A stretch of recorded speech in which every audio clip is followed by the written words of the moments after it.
Good morning, everybody. It's Jim. It's Sean. It's Amedeus.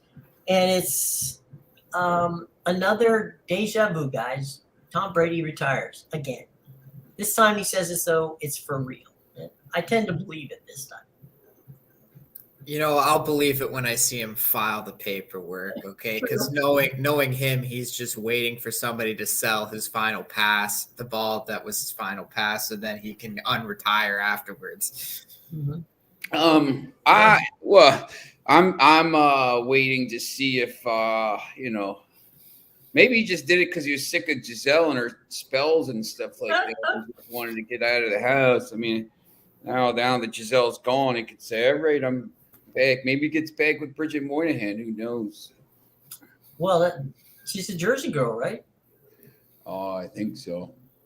Yeah, that's where his son would fly in every Sunday morning to Tampa on the private jet of the owners, and then the Glazers, and then he'd go out to the game. So, and the reason, quote unquote, that Tom went to Tampa was he didn't want to go out west because his son couldn't watch him every week. Evidently, the jet could only go to Tampa, it can't fly to Miami or down to Los Angeles or San Francisco. I tend to believe he's going to stay out this time.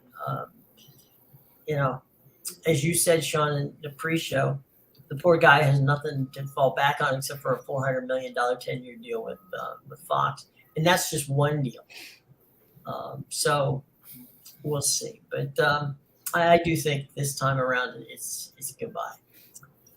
What a time for the Glazers right now, losing Man United, losing Tom Brady. Talk about. I think they bounced. To be honest, I think they might sell everything at this point. Yeah. Why not just cash in, get 10 billion and go live on a beach somewhere? Tired of having fans scream at you every single day of the year? Well, not for nothing, as the old saying goes. It's not like these guys are poor. They're pretty well off to begin with, but they're about to be much more well off, as you said, with the Man U when they cashed the Man U check, and if they sold the Buccaneers. Anybody who wants an NFL team, we saw that Denver went for $4.6 billion. Denver goes for 4.6 figure. They're in the 3.5 to maybe 5 range, depending upon how badly you want a football team.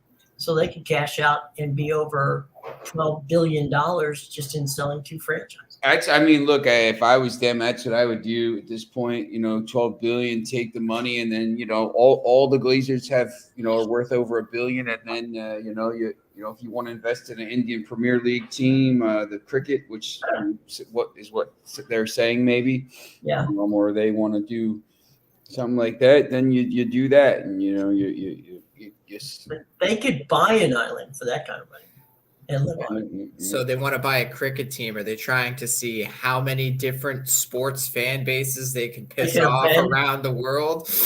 That's their goal. They want to go to every continent and piss off this. We haven't done cricket yet, and then we'll hit the NHL after that, right. And then maybe when the NBA opening, we'll destroy Phoenix or something. Well, no, they still have Australia. They have South China. They got plenty of places to go to mess up. Oh yeah, Aussie rules, football, rugby. You got possibilities. Sean Payton wakes up this morning as the new head coach of the Denver Broncos. In the proverbial "what was he thinking" category, he's got a quarterback that doesn't play Sean Payton football. So we'll see how that works out. You know what bothers me is it seems like Sean Payton didn't want to go to the Broncos, and the Broncos didn't even want him. He's their third choice. Yeah, that's what I mean. They wanted DeMeco Ryans, and then as soon as he chose, I'm going to Houston, they were like, oh, I guess we'll take, number 2 over here, Sean Payton. When the Cardinals, he wanted to go to Arizona. Arizona wanted him. But New Orleans just refused to negotiate with us. They just didn't want him in the NFC, I'm guessing. But, man, they must hate us with a passion. They just refuse to negotiate any kind of compensation. All right. I'm not normally a hater, but in this particular case. Please tell me, other than one Super Bowl, what did Sean Payton do? Had Drew Brees carry him up the mountain for. But I mean, they won division. I mean, sure, they won. Well, the Saints were terrible until I mean, they No, I'm not saying we're a bad coach. I'm just saying, did he ascend this level to the point where everybody's hot, mortgaging their future to get him? I mean, Denver had given away a ton of draft choices to get Russell Wilson. They probably don't have a draft choice until 2030 at this point. To be fair to Sean Payton, Yeah. I think if you look at the season the Saints had this year with Dennis Allen compared to the way they finished with Sean Payton the year before, and pretty much, the same roster, the same quarterback troubles, it was a miracle he got that team to 500. So I think that alone probably speaks volumes about how he took nothing and still made him competitive. Fair enough. We've seen a few teams this year. Yeah, fair enough. So anyway, a couple of NFL notes this morning on a Wednesday when there's some actually decent soccer on today, boys. Well, not in England, but everywhere else. Yeah. Things happen, right? You can't always make it. So what do you think? What's going on today? What do you guys like? I mean, got a game there, Sean, that you like? What's up, guys? Man United 1.5, Barcelona. Bill, look, I'm not going to tell you to bet Manchester United today until I see what lineup they're putting out there, because Ericsson's out till April. They have a 3-0 lead. And they play Crystal Palace on the weekend. I would imagine they're going to play kids today. So I don't really love the game. Look, if they put a strong lineup out there, which I don't think they're going to, once again, because they played a pretty strong lineup on Saturday against Reading. I didn't think they would do that, but they did. I think he's going to rotate a little bit here. So, he has no Scott McTominay. I know Jane Sancho is going to play, probably a part. I don't know if he starts. Anthony Martial might play because he needs some time. So, look, there's going to be some decent players out there. Probably Garnacho plays. Maybe Kobe Mainu plays. But I'm not – I would tell you to just wait until you see the lineup before you do anything today. Let me just take a look at they're minus 230. I mean, we talked about it yesterday with that Southampton game. Hey, can you I gotta take a phone call. Can you just jump in? We'll pop in there. The roster should come out, the starters, sometime in the next hour or so. So you should be able to know, within the next hour to 90 minutes anyway, what's going on. And I was just looking to see if I could find anything, and there's nothing there just yet. Yeah, these cup matches are tough. They really wait till right before the match. I don't know why. It's like they got to keep the lineup sheet right to their chest until kickoff. But I'm with Sean on this one. You never like this situation. You got the stronger team at home against a weaker team here, but the stronger team has the 3-0 lead on aggregate. And, in reality, I agree with Sean. You think they're going to rest some players because obviously they're going to have more Premier League matches. The Premier League's back this weekend. So, and you could lose this game. Realistically, you could lose this game 2-0 and still advance. Now, do I think they're going to lose 2-0? Obviously not. They're at home, which almost makes it that much more, they could just sit on defense this entire match.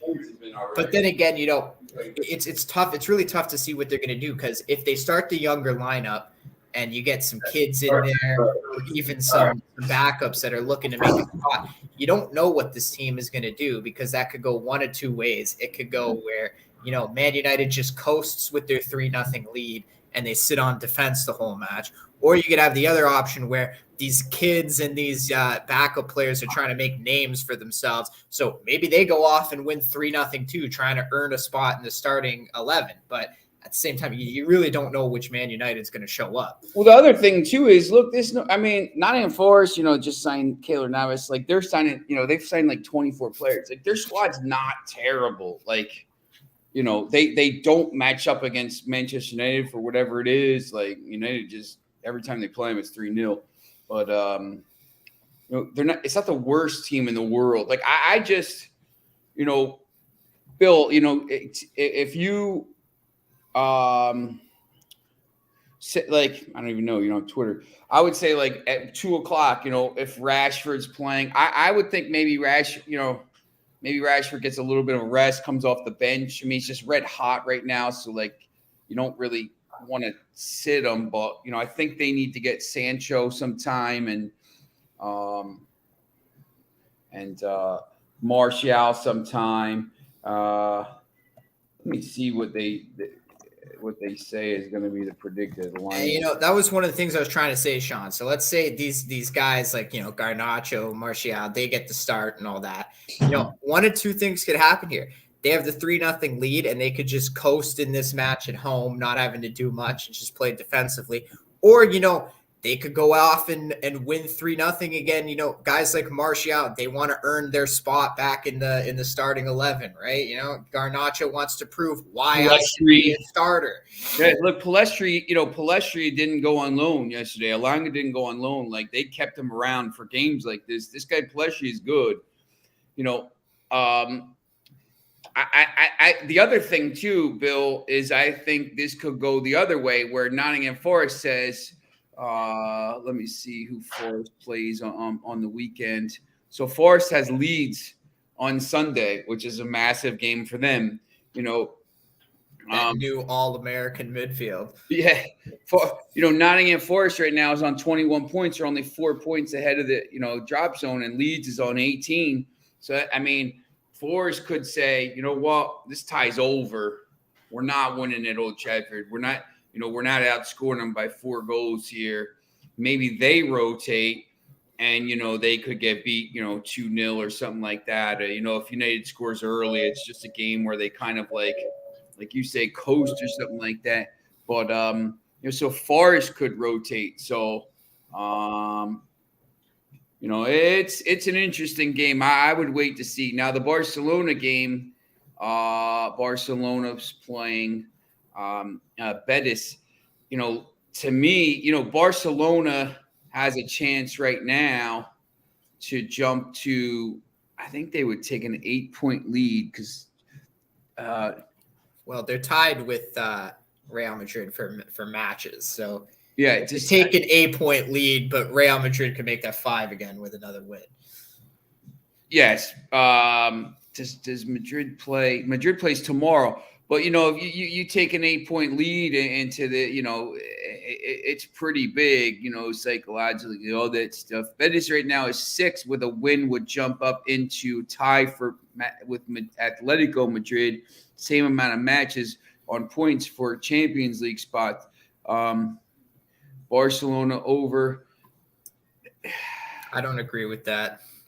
Bill, Barcelona's only given up 6 goals in the league this year. That's the problem I see here. Barcelona. And Betis is going to shell up at home in one of their – we've seen them play that really defensive style before where they won't give up any goals.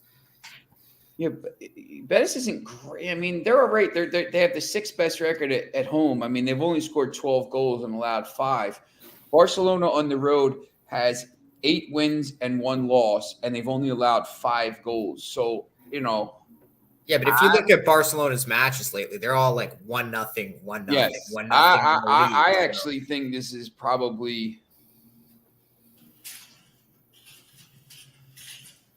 Let's see what 1-0 Barcelona is. 1-0 Barcelona is plus 600.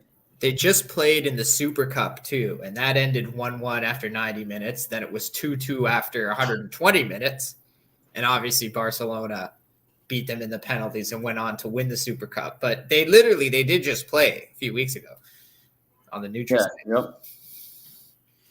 That's right. And as we saw, you know, Barcelona struggled to score on them in that match. That's right. I would rather take Barcelona, to be honest, to win the match than I would some of the other things. But this is a tough spot. I think this is a tough spot for Barcelona here. It's a tough game, in Betis. But I do think they're pretty good. La Liga is interesting to me right now because if you look at the odds to win the title, they have Barcelona at minus 334 right now. And I think that's absolutely absurd because, they could take an 8-point lead today with a win. But, Real Madrid could make that 5 points again tomorrow. And they've only played 18 matches. So you still have 20 matches left in the season. And to call Barcelona a minus 334 favorite to win it all is just absurd to me because they could – they're playing well right now. But if you look at their last few league matches, they've only been 1-0 wins, 3 of their last 4. So all it takes is a few slip-ups. And all of a sudden, Real Madrid's, right back in that race with 20 matches left in the season. So I just thought I did a whole article on it yesterday, but I thought there's some value in Real Madrid at plus 240 right now to win the title. Yeah, when I look at this stuff, I'm trying to find. There's really no value in let's see if I can find this futures. Plus 225 with Madrid to win the title, I think is better value. I think, when you look at the Premier League,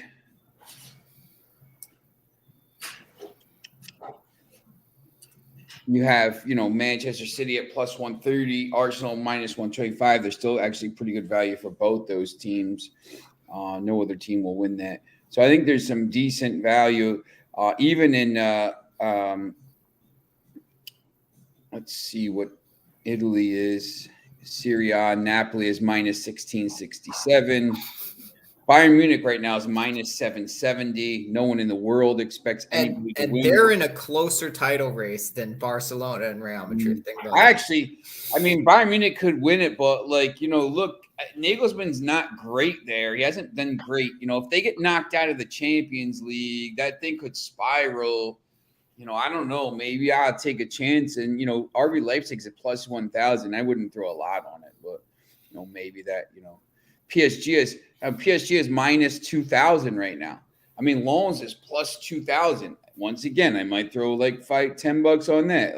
You just don't know. PSG, if they lose to Bayern Munich, that thing could spiral. Mbappe and Messi could be fist fighting on the field. You just don't know what's going to happen there.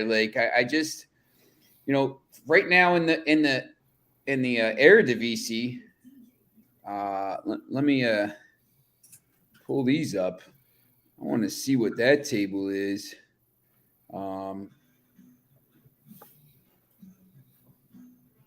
Right now in the Eredivisie, the table, Feyenoord is 42 points, AZ Alkmaar 40, Eindhoven 38, Ajax 37, and just fired their coach. You get Ajax at plus 225. Feyenoord is plus 100. So you get plus money. PSV Eindhoven sold their whole team, so it's not going to be them. So if you're looking for a future bet right there, Ajax at 5 points back now with 17 matches to go, and a new coach, and probably the best team. It's plus 225. But once again, you get Feyenoord at plus 100, which I think is pretty good value. So, there's you can find some value in some of these futures. Another one I was looking at in La Liga was Real Sociedad to win the title without Barcelona and Real Madrid included. You can get them at plus 125. To finish third, yeah. Yeah, and I honestly think they're the third best team in Spain, hands down, and there isn't even another team that's close to them right now. Bill, hey, Bill, look, I don't know. I mean, I think I like Barcelona to win the game, to be honest. I mean, they're the better team here, but I will just, if you can get them at minus 135, it's, decent. If you put, I would see, what lineup Manchester United goes with, maybe parlay those two. I mean, I think you could probably get a decent value for those two, but I mean, I would just wait to see the lineups. I'm telling you, I've watched a lot of Barcelona lately in these games where they've been like minus 500, minus 700 type deal, and I'm telling you, this is a game you're going to be sitting there in the 70th minute at 0-0, and Barcelona's probably going to be dominating too with like 70% possession of the ball and out shooting them 10-1 or something, and it's just going to be one of those games where you're like, is Barcelona going to score here? They got 20 minutes left. They got 15 minutes left. I don't know. There's something's up with them. Something's up with Real Madrid. Something's up with PSG. These teams, I'm not trusting them right now. I would actually, you know what's a decent play here? Let me see what the odds are on this.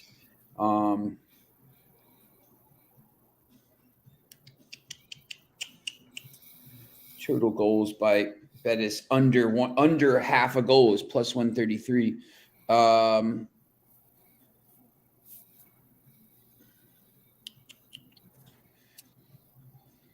I was going to see if I can find Barcelona keep a clean sheet, but I mean, it's basically there. I mean, Barcelona keep a clean sheet here. Doesn't matter what the score is, is plus 133. So, well, that's interesting. Could I see a 0-0? I mean, look, yeah, I mean, you've been right. I've been watching, Real Madrid has been dominating defensively and Barcelona has been dominant defensively. They just haven't been able to score some goals here. So something up. And same with like PSG, like they were -2 the other day against, I think, like a cup team. Oh, look at this. They couldn't get it done. Over 2.5 goals market has hit in 8 of the last 9 La Liga matches between Betis and Barcelona.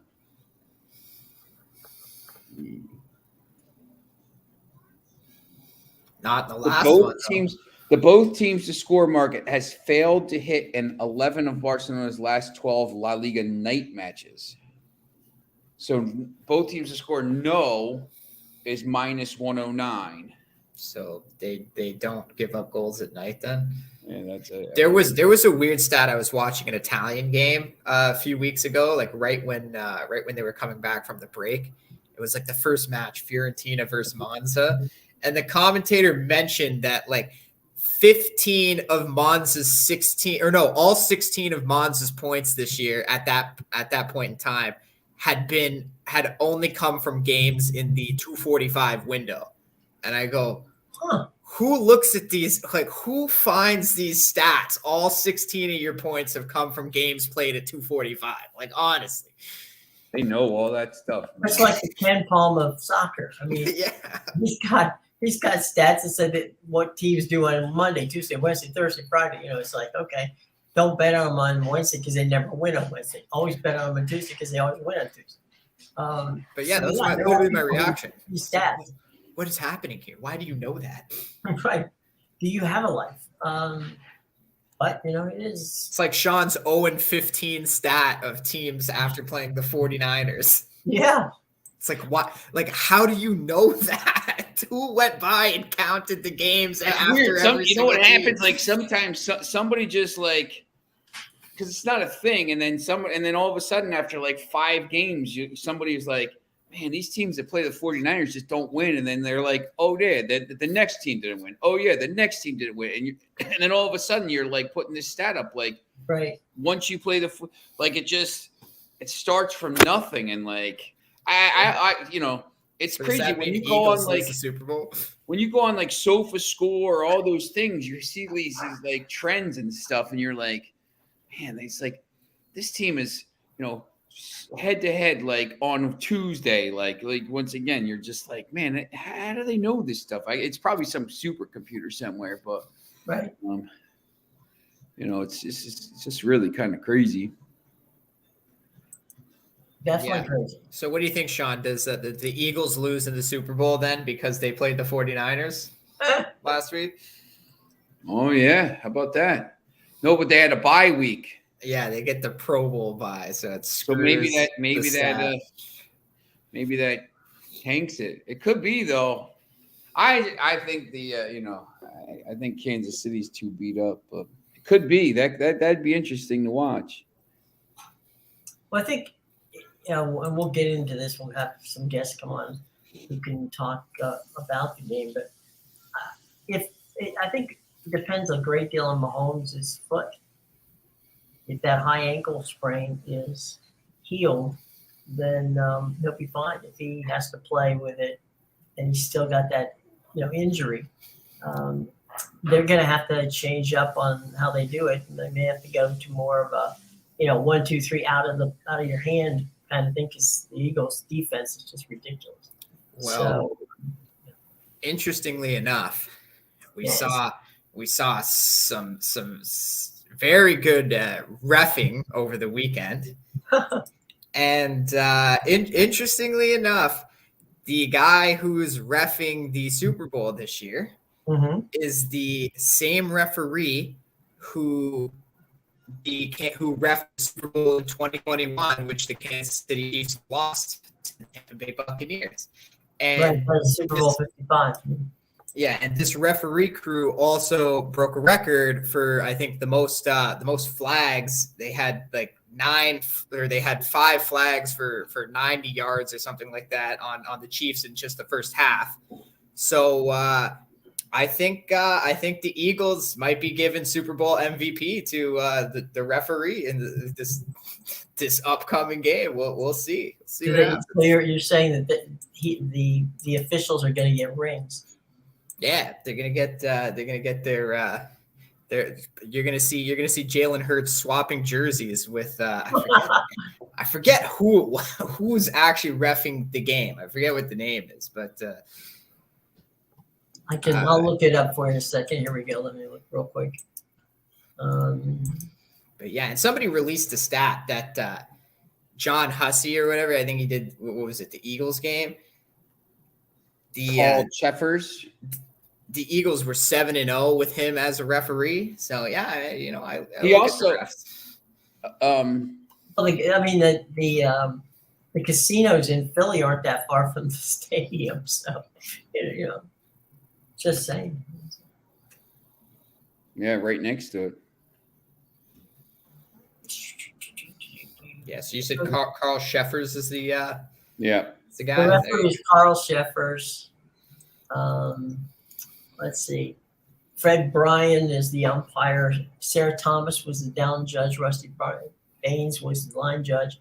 James Coleman was the field judge. Eugene Hall was the side judge. Dino Pirelli was the back judge. Mike Warner was the replay referee. So there's your Super Bowl 55 refereeing group. Yes, so we'll see what happens. Yeah, See will. What happens there? Who brings the whistles? Yeah, who swallows the whistles? A trip for 2 to the Super Bowl will cost you about $20,000. Oh, that's lovely. So no better Valentine's gift than the average fan will expect to spend $18,100.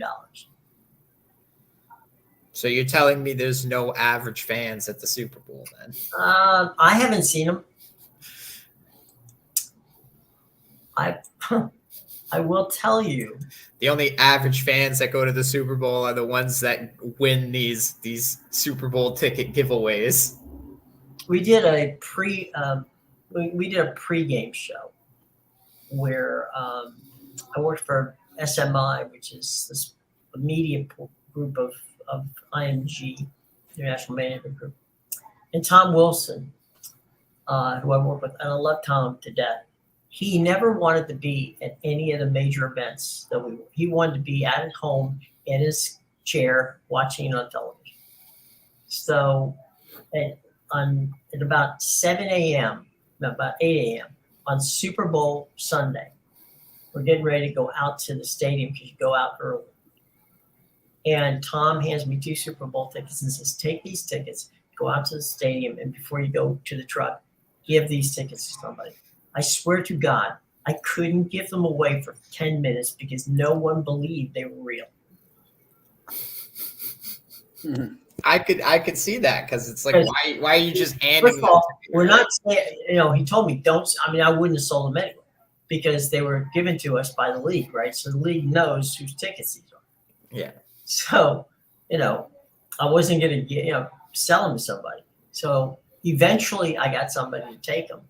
And I hope that they enjoyed the game. But somebody who just hoped and prayed that they weren't going to get arrested, thrown in jail, security gate. I didn't. It's like, seriously, dude. I'm telling you, these are. I have a story. Yeah, we were in a bar in we're at Cannon's Bar up by Columbia, and it was 93, I think. I like Eagles built. Eagles. Chiefs are banged up. Eagles defense is better than the Chiefs defense, and Eagles offense is just as good. And some like a homeless guy walked. The guy from the street was like, "Hey, I got these tickets to the U.S. Open. I don't know, 4th round." Okay. Like, yeah, sure you do. And one of the guys, he's like trying to sell them to everybody, and like nobody. I was like, "Yeah, right. Come on, man." So like my buddy bought them. I'm like, "How much did you just pay for those?" He's like, whatever. And everybody's laughing at it. They're real. They were like center court. It was like crazy tickets. Like you got to see, like, I don't even know who it was then, man, Monica Seles or something. Right. And it was like, oh man, this was like the greatest day ever. We had all this stuff. And I was like, damn. So the same thing, like nobody believed the guy. It was like, there you go. You never know what's gonna happen. You pay attention there, boys. What's the worst you do? You give them $10 and they give you the tickets, and you take. You can always just like go up to the security gate and be like, "Some guy on the street gave me these. Right? If they're not, can you just check them? If they're not real, I'll go away." I'll gladly just worth a shot, right? Well, Someone gives you free tickets. I'm sure the security guy will understand. Why not? You be nice about it. Don't show up like a drunk idiot. Just be honest, man. Sorry, look.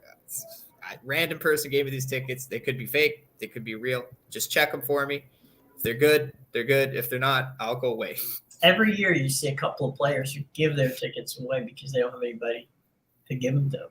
And they will either give back to the organization or they'll just say, hey, look, there are a couple of people that I saw in the lobby of the hotel. They were nice folks, so I figured I'd give it to them. That doesn't happen often. So you're spending billions on a box. Yeah, don't expect to see that happen often, but it does happen. You're more likely to get the Sean treatment of getting minor league baseball tickets given to you, and then having somebody charge you more than that. Hey Sean, you want these tickets on the Trenton Thunder? Yeah, free of charge. I got Barcelona. Yeah. My buddy texted me this morning and from Northern Ireland and said the Barcelona Manchester United tickets went on sale on the Barcelona website for the game. And this place is sold out. There's 21 tickets. Okay, click. This place is sold out. 21 tickets left. This place is sold out. But I ended up getting one. I'm in like the lower tier, so I don't have to buy them off the street. Mm-hmm. I always get worried about that sometimes. The crazy thing is Barcelona was selling their tickets on the site for 140 euros. Mm-hmm. And the Manchester United ticket in in Manchester was 29 pounds. So like got a better deal. Yeah, it's ridiculous, but that's what happens, man, because we're the biggest club in the world. When you go travel and they can sell these tickets because people, want to go see Manchester United play. But when it happens in the FA Cup sometimes, although never anymore because we've got 9 straight home draws here. But, when Manchester United has to play thing, they jack the price up. It happens more in Europe because there's protections in England now that you can't do that. But in Europe, when you go to like Real Sociedad, all of a sudden the ticket's like 97 euros or something like that. But then when they come to Manchester, it's the same thing. They like they jack the price up, so you're only hurting the fans. But. I told you the Panthers do that when the I Leafs come think the under. I don't see this being a shootout. You guys see the Eagles Chiefs being a shootout? I don't know. I just see, I think the Eagles are going to score a lot of points. I think the Eagles will score over 30 points. I just don't know if the Kansas City can match it. Yeah, I just kind of, I'm a little worried about the Kansas City, injury, Mahomes, and the Eagles defense. This guy Hassan Reddick is a monster. If you talk about, MVP, if you're looking for an MVP award a little bit further down the list, Reddick is your guy. I mean, he was all over the place. He's second in the league in sacks this year. He had a monster year, and he knocked out a couple quarterbacks the other day. I mean, this guy is just really, really good. So, and he's priced way down the board. I think he's like plus 3,300, and there's a legitimate chance he wins the MVP award. Yeah. The other thing besides Mahomes is, if you remember in the game, there was they were down to their final two rookie receivers because they got whacked all over the place on that one. So there you go. Foxy, I'll make sure I wave to you from Wembley, from the pitch after the match when I'm on the pitch celebrating the trophy. I'm gonna be. Hey, Fox, I'll have a sign. Get a sign. Yeah, get a sign, Foxy. Make sure I wave to you from Wembley. Foxy, it's been tough, but we made it. That little upstart team from Manchester. Exactly. I mean, we got no money. We got to go from loans. We're trying, borrowed shoes. We're broke. We're going up against the biggest team the richest team in the world. If they get there, why would you be celebrating Forest winning the cup? So you're telling me Newcastle's going to lose. All right, that's fine. That's good. Foxy says Newcastle's going to lose. Breaking news. Oh man, it's funny. The little upstart Nottingham Forest. Right. Or they have to run to the bank to cash their checks to make sure that they don't get stiffed. Yeah, no. It's and didn't Nottingham Forest just hire Ted Lasso? Their coach is actually pretty good. Nottingham Forest, by the way, who's a bigger club in the world than Newcastle, Manchester City, Arsenal, Tottenham, and basically the rest of the league that isn't Chelsea, Manchester United, or Liverpool. Basically, more European Cups than all the teams in the Premier League, bar Chelsea, Manchester United, and Liverpool. So, Nottingham Forest. They've fallen on hard times, obviously, but, everybody's on hard times now when you're facing the biggest conglomerate to ever ever own a team here, the Saudi Public Investment Fund that owns Newcastle, the richest club in the world. Good to see money hasn't changed the game too much here. Yes, Nottingham Forest, massive club. Brian Clough, there's movies about him.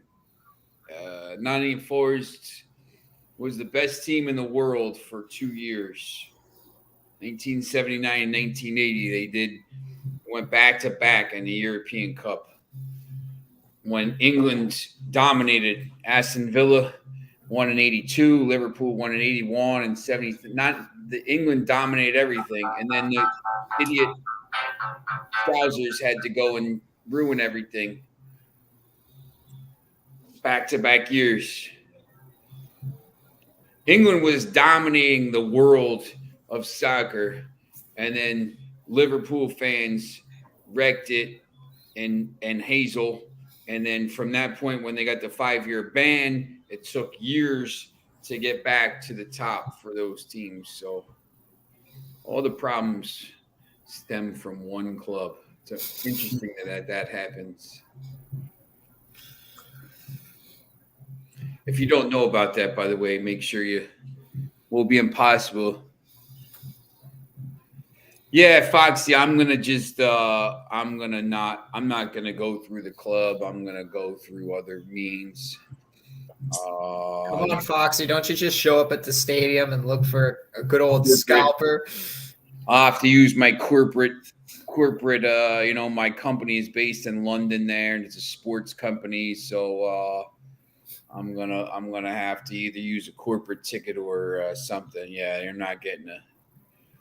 It's gonna be tough. But once again, Foxy, I'm not sure if you're here when I said it, but I just Barcelona, for the Barcelona Manchester United game in Manchester, the ticket was £29 in the Stretford End. I just got one this morning in Barcelona. The ticket cost $200. So Barcelona, they know what they're doing with that stuff. So they've had experience. Yeah. So it's going to be I know the Manchester. If you opted in, if you're a season ticket holder in Manchester and opted into all the cups, you'll get a ticket. So it will be definitely. I mean, no one's gotten one for Newcastle. You guys haven't been there in forever. They're going to be like gold dust, I would imagine. I mean, you'd probably have to pay a ton of money to do that. So it's going to be really, really tough. And I would think, some of the Newcastle fans might be snatching up those other ones that are out there. So yeah, I agree. It's going to be very tough. I'm going to be there anyway. I fly out the next day, so I might as well go. We'll see. You're going to be reporting it next week from Europe, right? Yeah. Yep. I'll be in. Massimo and I will be back here, London, holding our little flags up and waving to you. You sign up with Fox. I'm gonna try to go to. I'm trying to get a ticket here for next weekend for West Ham Chelsea. My hotel is not very far from the stadium. What, from Chelsea? No, it's at West Ham. So I'm not very far. I'm probably like a 20-minute tube ride, maybe 15. I think it might not even. Arsenal plays at home next week against Brentford. Fulham plays at home against Nottingham Forest. And West Ham, Arsenal, Palace plays Brighton. Palace it's like impossible to get to, though. It's like such a hassle, so I probably won't go to that. So I'll go to one of those. The West Ham game is at 12:30. It's a shame. There isn't a the late game, the 5:30 game there is Bournemouth and Newcastle. If it was they got 57. Foxy, I don't know if you've read about this, but the reason that Chelsea's spending $700 million now and spreading these contracts out, if you see the contracts, they're all 7 or 8 years, is because it's the financial fair play hit gets to be spread out over the length of the contract. Starting in June with new contracts, you can only do that for 4 or 5 years, and also financial fair play rules will start to be a little bit. They change the rules now, so Chelsea's just buying everybody now, and then they're going to be able to do this, but then now they're not. So now in the summer, they have 30, but they can't even register all these players. So they have 38 players in the squad or something. You can only register 25. So half these guys they can't even register. So some of these guys are going to be left out. They're going to be selling some players here in the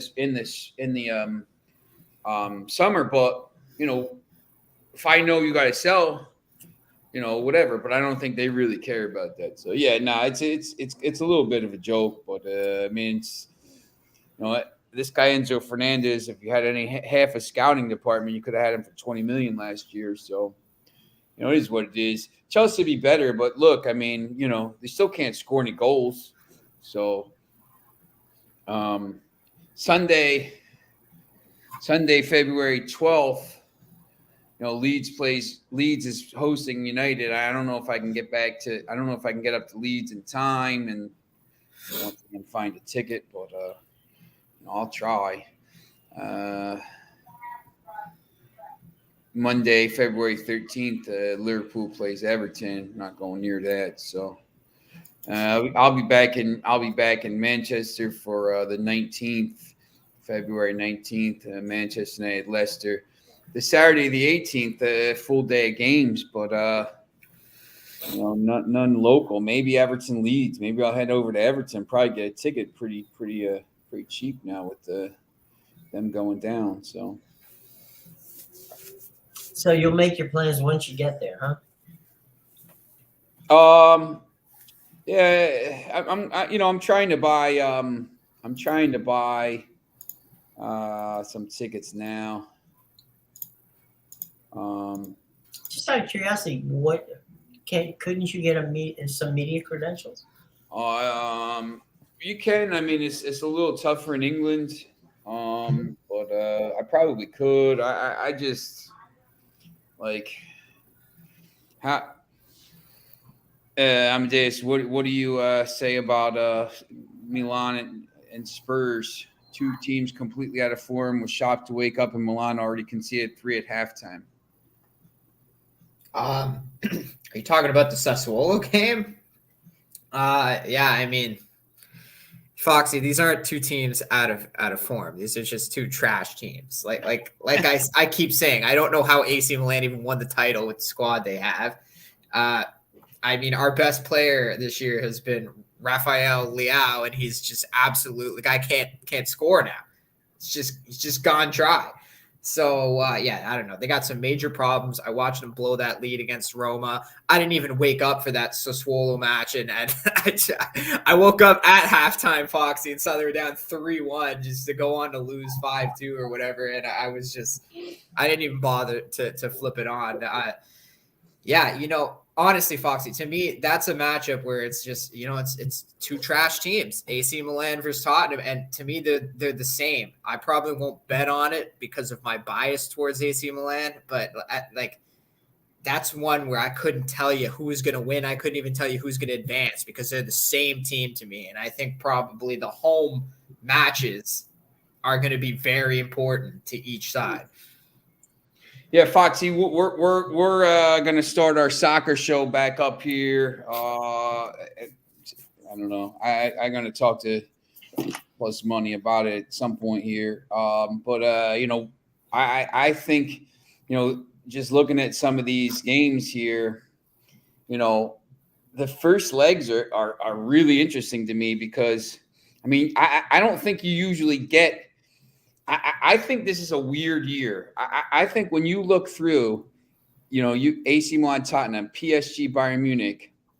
I mean, the only teams here with minus money odds are Benfica at Bruges, and it's minus 108. Inter against Porto at minus 127. And Inter's not playing great right now. And then Manchester City, and you look at Manchester City against Leipzig, they're only minus 134 right now. So, you know, I think in the years past in the round of 16, you get some of these games where that you get these huge lines. I mean, there's all kinds of value in these games right now. And Bill, I don't know if you're still here, but, you know, when you're looking at this, I think there's some value in some of these games. You know, I think Chelsea with all these signings at some point they're gonna turn it around.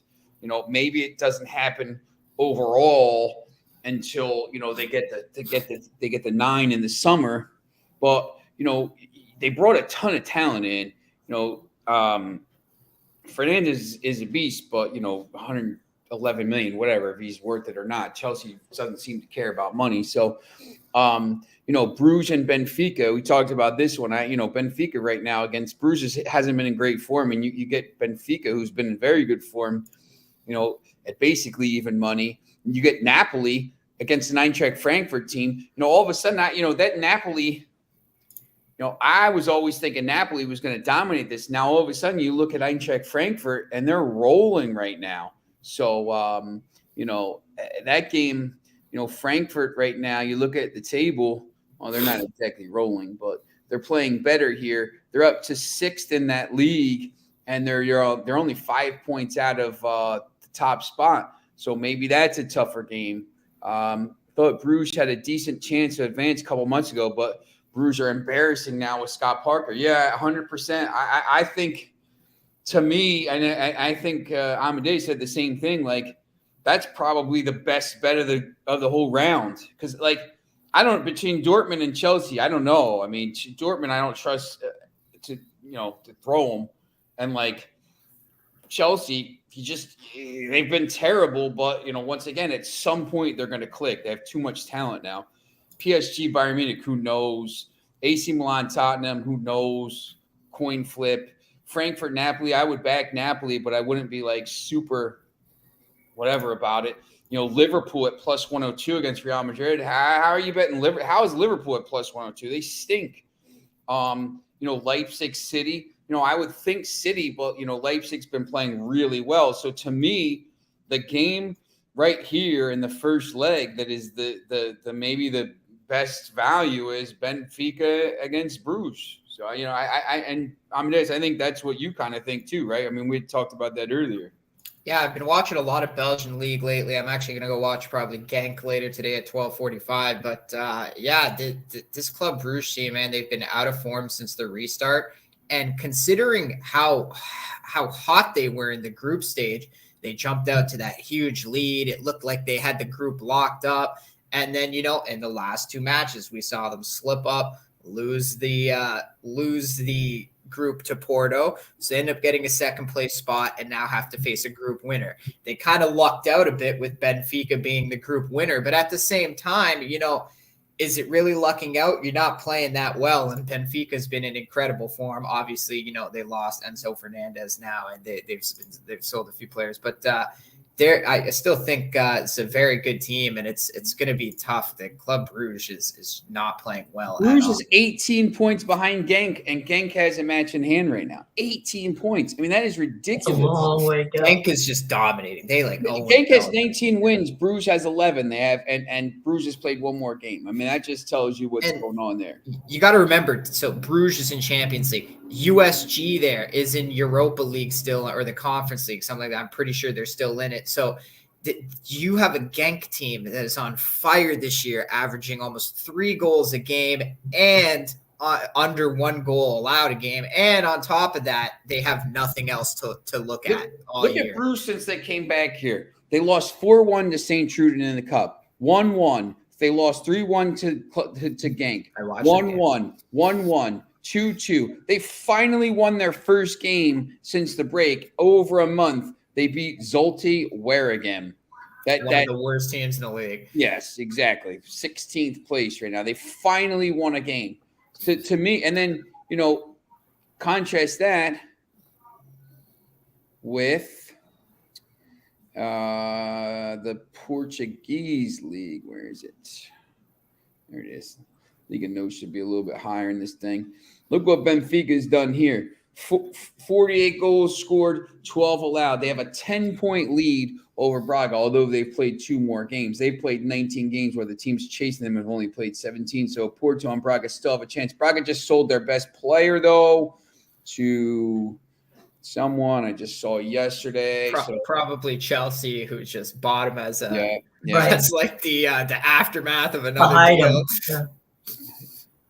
Yeah, they beat. Look, I mean, I think, I don't know. I just that 0-0. Yeah, Vitinha to Marseille. That's right. Foxy, you're not being very. Bring that up again, Foxy. You're not being very. You're not being very fair with this statement. I think you can cut about half of this sentence out and just leave it with Liverpool at Anfield somehow finds a way. Yeah, it makes sense to me. Yeah, and the Napoli game, the Napoli had already won the group, so But no, look, I don't know. I don't love that game. I think Real Madrid's not playing well, but they don't give up goals. I think that's an under, to be honest with you. I mean, I would say, that is that's got 1-0 written all over it either way, and the over is minus 175 there. I just don't think these books look at results. Neither of these teams can score, and it's the first leg of a Champions League. I think that's going to be super defensive. I think Liverpool tries to Liverpool's defense has been shockingly terrible. It's been out that that Van Dijk's been out, but he's not any good anyway. So. I'll tell you exactly how that match is how the two legs are gonna go. From what we saw from Real Madrid last year, it's gonna be 1-0 Liverpool after the first leg. It's gonna be 2-0 Liverpool on aggregate after the first half of the game in Real Madrid, and then Real Madrid scores 3 goals in the second half to win. I'll be at that game. I think I'll probably be at that game because I'm gonna go to see. It's. But I will say this, I think, Foxy, do you think Guimaraes gets a red card yesterday if there wasn't this uproar about the Fabinho tackle on the weekend? And the Fabinho tackle 100% is a red card. You can't, the tackle on, Christian Eriksen. There's all these tackles now. I mean, there's all the tackle on Christian Eriksen, the tackle on Ferguson on the weekend, the tackle for, by Fabinho. All this, the media, blah, blah, the media. And then all of a sudden there's this tackle yesterday and it was a yellow card and then they changed it to a red. I mean, I don't know. I mean, it's probably a red card, to be honest. I mean, it was, he could have broken his leg, but I don't know if that's a yellow. I don't know if it's a red card if there wasn't that whole thing on the weekend. That, to me, I think,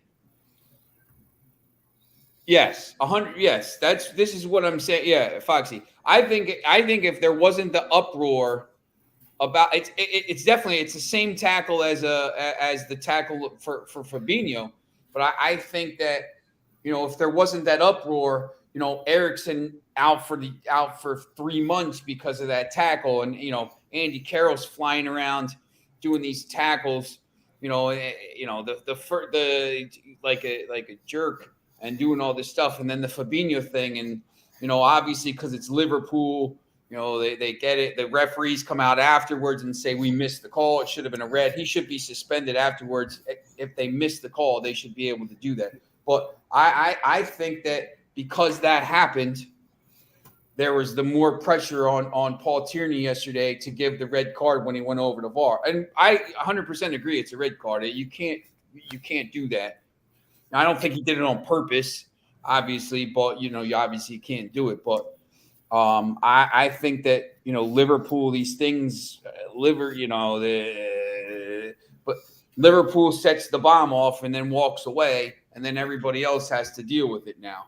So, Sean, I think that's a great point you make. Why doesn't the Premier League do anything about it? You see in some of these leagues over here how, usually a player gets ejected or whatever when something like that happens. But every now and then there's a bad hit in football or something that the refs miss. They don't flag it. But then after the game, the NFL comes in and says, no, that was illegal hit. You're getting fined and we're going to suspend you 2 games for it. So why doesn't the Premier League step in and say, you are suspended the next 2 games. That was a red card, and here's a fine as well.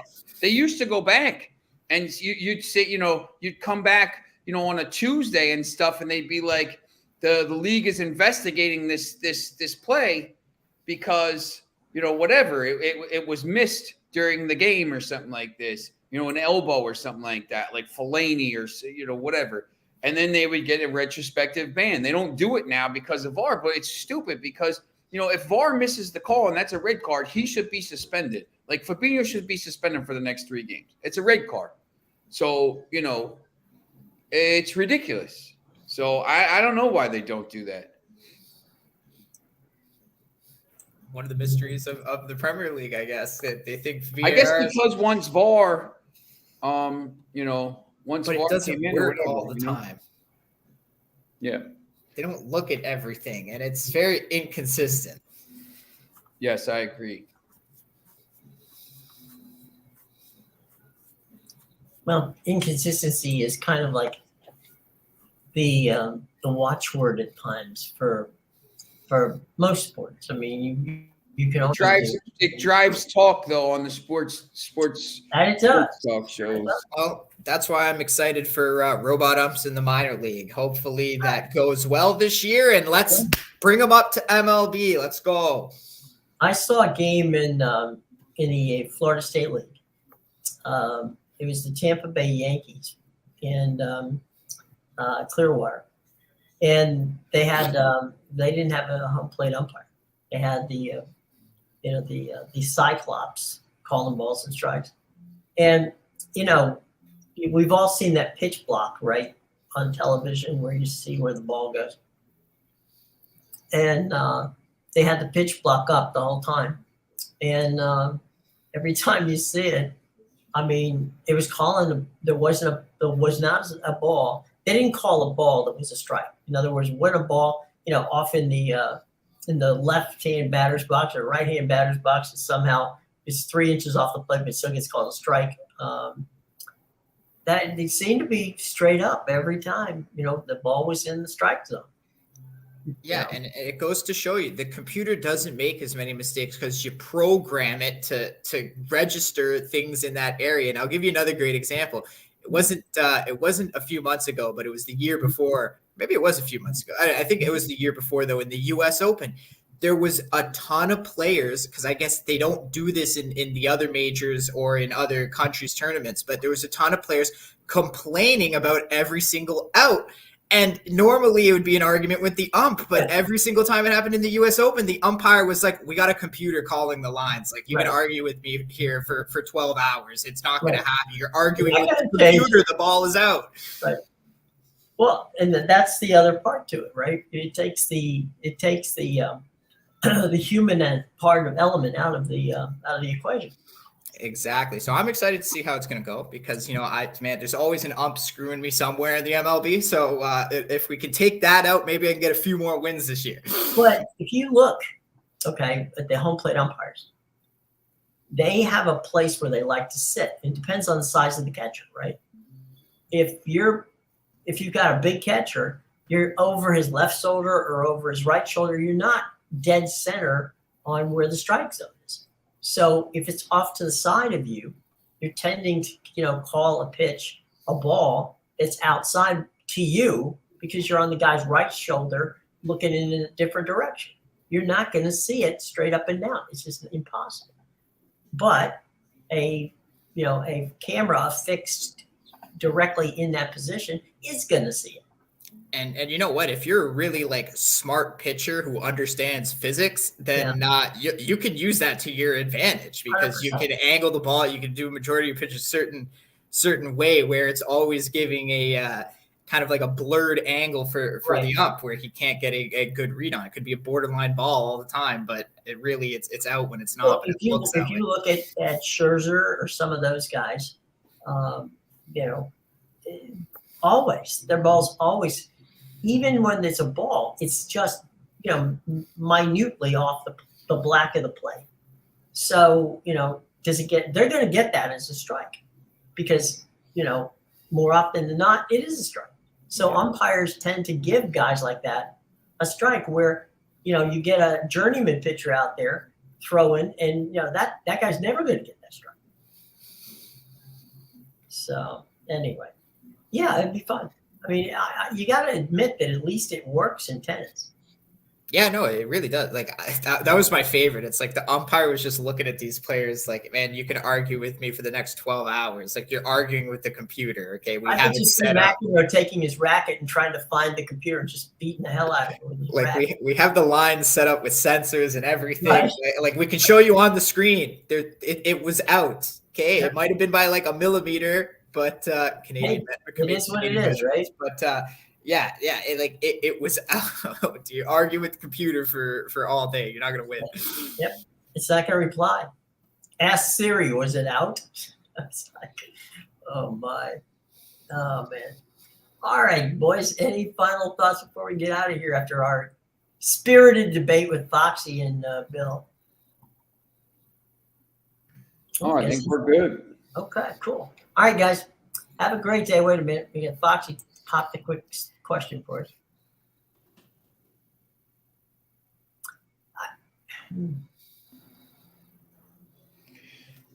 There's nothing they could do. I mean, they have the third, that was already their fourth string quarterback.